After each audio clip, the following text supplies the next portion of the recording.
My name is Michelle Fitzgerald, and I too have loved and lost.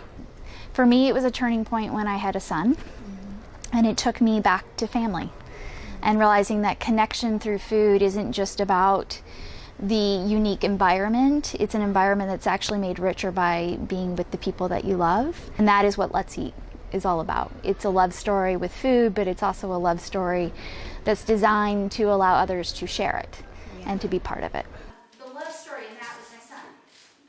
He got me back in the kitchen. I was out and about doing my thing, and he was the one that got me in the kitchen because I was kind of by default taken out of my normal stay at restaurants till late at night, have 5 glasses of wine, call it a day. It was more like, okay, now I have responsibility, now I have a child that I want to encourage to have a good relationship with the kitchen, with his food. And it's that learning and that knowledge that I hope to bestow on everyone.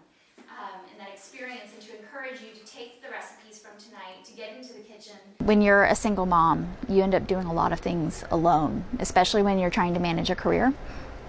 So I was either in the office or I was at home. There was very little in between, and I lost a lot of my connections with my friends.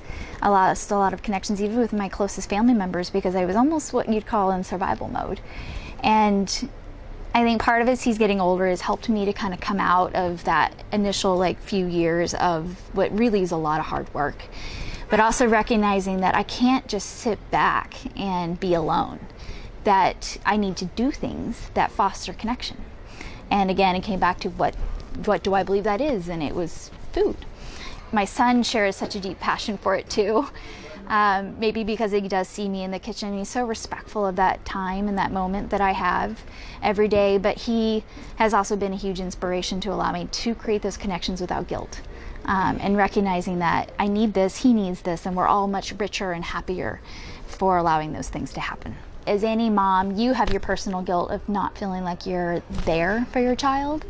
I never wanted to be that absentee mom, the mom that, sends her kid off to school, picks him up in aftercare at 6:00 p.m., makes dinner in rapid fire, puts him to bed, calls it a day, goes back to work. And in some cases, really where my life was going was that I was on this all the time.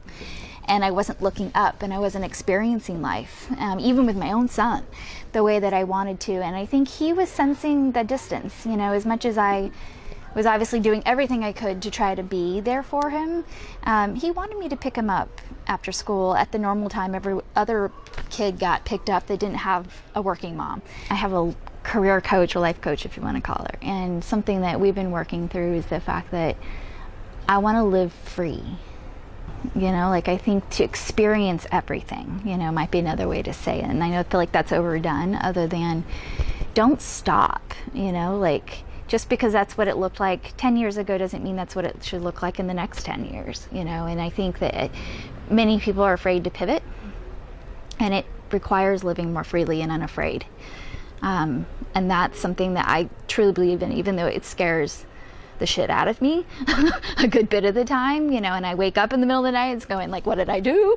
But there's something so raw and energetic of allowing yourself to live like that. Like all things, it's a journey to this point, and I don't think it's a journey that ever really ends. But I would say that my firm belief is that at the root of all connections is food. Thank you.